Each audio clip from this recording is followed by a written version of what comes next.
All right, I'm back for another 49ers update. No roster moves on Monday, the eve of 49ers full squad reporting date, but they did have a lot of tryouts for wide receivers, which I guess should not be a surprise considering the nature of their wide receiver position right now. So I'm going to talk about the people they brought in a little bit. We'll see if they sign any of these guys, if they feel like they might have a shortage of wide receivers, because training camp probably takes a larger toll on wide receivers than any other position just because of the amount of running that happens during these summer months during those practices. So, going to talk about that. And also, I posted at NBC Sports Bay Area a list of five storylines, five things that could turn the season one way or another. And this is really, when you think about it, as a Freelance report to training camp, probably more questions about the team right now than there's been in a long time as they report to training camp. So, first, here are the guys who reported who traveled to Santa Clara to take part in a workout, by the way, the quarterback throwing the passes, Spencer Petras, 5 years at Iowa, played a lot in his final three seasons there for the Hawkeyes. And then last year he was at Utah State, undrafted quarterback, quite clearly. And so he was the one throwing the football around. And right now, the 49ers do have three quarterbacks who can practice. Would they add a fourth? I'm not so sure, but maybe Petrus is a guy that they would think about taking one of those roster spots because they do have an opening after they released George Odom over the weekend. So the really the only wide receiver of the six who came in that I'm at all familiar with is Equinimius St Brown. And I've known of him anyway since he was in high school. He was on a team that came to play De La Salle one year, and I went over and watched him play. Obviously, Amon-Ra St. Brown's brother. Last year, he's been kind of bouncing around the NFL for quite some time. Last year, he was with New Orleans, no catches in two games, had a hamstring injury. So he's one guy. All these guys have had some degree of NFL experience. No one has really been prolific as far as catching a lot of passes or anything of that nature. Quintez Cephus from 3 seasons with the Lions. He was a rookie in 2020, had 20 catches as a rookie, but has not played in the regular season of either of the past 2 years. And by the way, in the notes section, I will give you the names so you don't have to keep track of this. Grant DuBose, last year, 2 catches in 3 games with Miami. Ramel Keyton, 1 catch in 8 games with the Raiders last year. Stanley Morgan, 5 catches in 51 games total with the Bengals. Did not play in the regular season last year for any team. And Brandon Powell, he's played with a number of different teams: Detroit, Atlanta, the Rams, the Vikings. Last year in 17 games with the Vikings, 7 catches for 71 yards. Also a punt returner. So at this point, any wide receiver they bring in who is of this kind of nature, short of it being, say, Amari Cooper or Keenan Allen, probably in the camp, of course, competing for a spot, but also reducing the reps for the other wide receivers who are with the 49ers at this point. So those are the guys who brought in, six guys, wide receivers brought in. If they don't sign any of the guys, they'll have them on their list as far as just keeping tabs in case they need somebody down the road. But 49ers, like I mentioned, do have one available spot on their 90-man roster. Okay, so Tuesday is when the 49ers report. John Lynch, Kyle Shanahan, they'll meet with the media around 11 a.m. And I think the first question, or at least the number one topic on everybody's mind, is Jawan Jennings. He will report, as I understand it, but the question is, will he be out there on the practice field on Wednesday when the 49ers take to the practice field for the first time? Last year, Kyle Shanahan was quite clear after the first day of practice that Brandon Ayuk, although he had reported to training camp, he had a neck and back soreness. And that's why he didn't practice. But he also, in the same breath, said, yeah, it's a hold in situation. So we'll see what Jawan Jennings does. where the 49ers are with him. Are they negotiating? Do they want to get something done, or is the asking price simply too high that they don't want to commit that money for the future? So all that we will perhaps get a better handle on where things stand with Jawan Jennings and the 49ers tomorrow around this time. Okay, so the five storylines to watch, and we'll start off right there. It's with the wide receivers. It's sorting out the wide receiver roles. It's Jawan Jennings. Where is he? Will he practice without a new contract? How open are the 49ers to paying him close to market value, going up from that, what, $7.5 million salary that he's scheduled to make this year? But it's not just Jawan Jennings. It's Brandon Ayuk. Where is he with his rehab? At what point can we expect to see him, or when the 49ers can expect to see him during the season? I'm of the opinion, I'm of the belief right now that he will open the regular season on the PUP list, which would make him ineligible for the first 4 games of the year.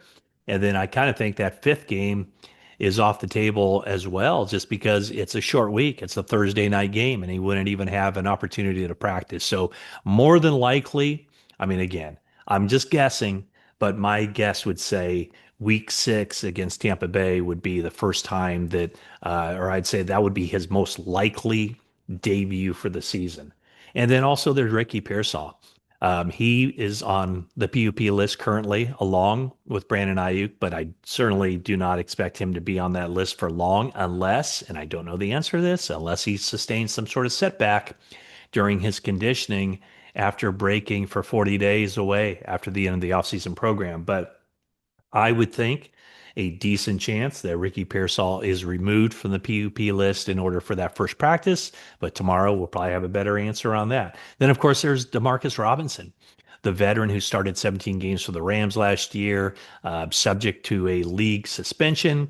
So what's his role going to be? And then the two young guys, Jacob Cowing coming into his second year, Jordan Watkins entering his rookie season. It's a matter of right now, the 49ers wide receiver position does not look great, does not look great at all. But it's a matter of how are those roles going to sort out, who's going to be healthy, who's not, who's ready to take that next step. And to me, that's probably the biggest storyline right now, the 49ers wide receiver position. Without Deebo Samuel, no longer Deebo Samuel on the team, having been traded to the Washington Commanders, and Brandon Ayuk's status early in the season very much up in the air. So that's storyline number one. The second one I have is get healthy, stay healthy. Hey, it's Christian McCaffrey, it's Trent Williams, it's Brandon Ayuk. Three guys who are very important to that offense, getting healthy, staying healthy. Where is Christian McCaffrey? To me, he's the main one. Guy who was the NFL Offensive Player of the Year in 2023, unable to go through any training camp last year due to the bilateral Achilles tendonitis. And then once he got on the field, 3 games where wasn't very productive at all. That fourth game, he looked really good in the snow against the Buffalo Bills, but then he hurts his knee. They put him on the shelf for the rest of the year. So that is a huge thing. That's a game changer. A healthy Christian McCaffrey, a Christian McCaffrey who has that burst coming out of the backfield, both running the football and catching passes. That is a big, big key. And some of these storylines kind of intermix. We'll get back to Christian McCaffrey in a little bit. The third one is integrating the rookies. This was the Robert Saleh draft. 5 draft picks, their first 5 draft picks, all on the defensive side. 49ers do not have the luxury of just saying, hey, let's get these guys ready for the 2026 season. No, they need them now. They need Michael Williams. They need Alfred Collins. They need CJ West on the 49ers defensive line because they lost a lot of bodies on that defensive line. They need Nick Martin to step in and take over for Dre Greenlaw, who we haven't really seen in any kind of role since 2023. Now he's with the Denver Broncos. And then Upton Stout. Do they need him? Maybe not, but if he can give the 49ers some stability at the nickelback position, those are the money downs, the third downs, the passing downs. So those 5 guys, 49ers have to hit on some of those guys. They have to hit on more than not. Three of those guys have to be really good players as rookies. The other two guys need to find their roles as well. And so it's a matter of that coaching staff. Robert Saleh, they paid him the big bucks to come back as defensive coordinator. And now he has to earn that big money. And so that's a key, getting those rookies up to speed. 11 draft picks. Not all of them are going to make the 53-man roster, but the ones who do, a good percentage of those guys have to be ready to play and contribute. Okay, the next one is the 49ers decision to stand pat on the offensive line. What was that all about? Now, yeah, I think they were prepared to take an offensive lineman at number 11 overall, but they thought at other spots in the draft that there were better options, better players, guys who could help the team more than any offensive lineman that they could take. So, not a surprise that they did not pay money to sign a veteran offensive lineman. No surprise, of course, that Aaron Banks leaves in free agency. Maybe a little bit of a surprise of how much money he received to leave to the Packers in free agency. But 49ers are basically running it back. They're running it back with Trent Williams at left tackle. They're running it back with Jake Brendel at center, Dominic Pooney at right guard, and with Colton McKivitz at right tackle. The only question mark really is at left guard, and I think that's going to be Ben Barch. However, he reported last week he's on the physically unable to perform list. It's imperative for him to get out there very early in camp, get cleared and practice because if that opens the door for somebody else could take advantage of that. Who would that be? That all remains to be seen. But 49ers believe that their offensive line is good enough to win a lot of football games for them to continue to be one of the top offenses in the NFL. Will that decision come back to bite them, or can they pick it up? And when I talk about kind of overlapping storylines, I do believe the 49ers think that having McCaffrey back on the field will make the offensive line better.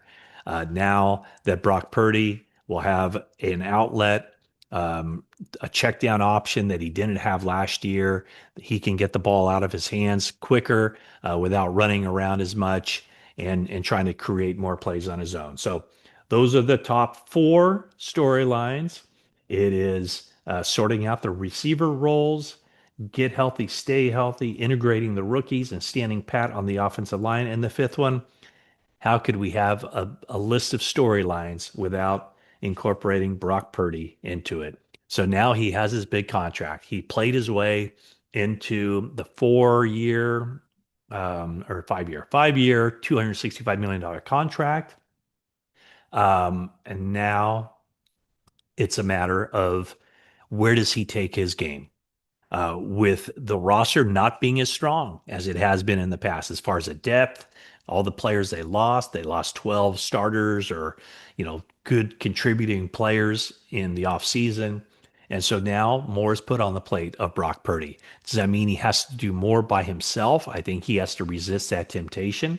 But I would say the one area where, last year what he did was he took his game to another level. He at least showed another facet of his game by incorporating the running into it. More than 300 yards rushing, 5 touchdowns. He did a good job in that way of keeping plays alive, making plays with his feet. This year, I think the key is just taking care of the football better, making the plays that are there, not forcing the issue. Having McCaffrey as his check down should be a really big thing for him, but it's reducing the takeaways. Last year, or the giveaways, I should say. Last year, 12 interceptions. Cannot afford that this year because the 49ers' margin for error is much more slim. Let's face it, they have a lot of talent remaining on the team, veteran talent, pretty much high-priced, veteran, proven talent at every position group. But they lost a lot. They're relying on more young players, more unproven guys. There's more uncertainty. Brock Purdy has to take his game now where he is a certainty, and he has certainly earned it through his first 3 seasons in the NFL. His passer rating, if he had enough games, enough passes to qualify, would be number one in NFL history ahead of Aaron Rodgers. But I would just say just the consistency, the making plays, the processing, and the cutting down on the turnovers, the interceptions. So those are the 5 keys for the 49ers as they report to training camp on Tuesday, and I will be there. Hopefully, I will.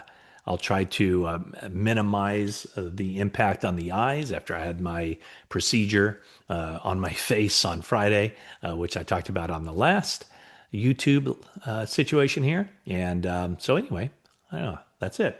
49ers have tryouts with 6 wide receivers, and those are the 5 storylines as I see it heading into training camp 2025. That is it for now.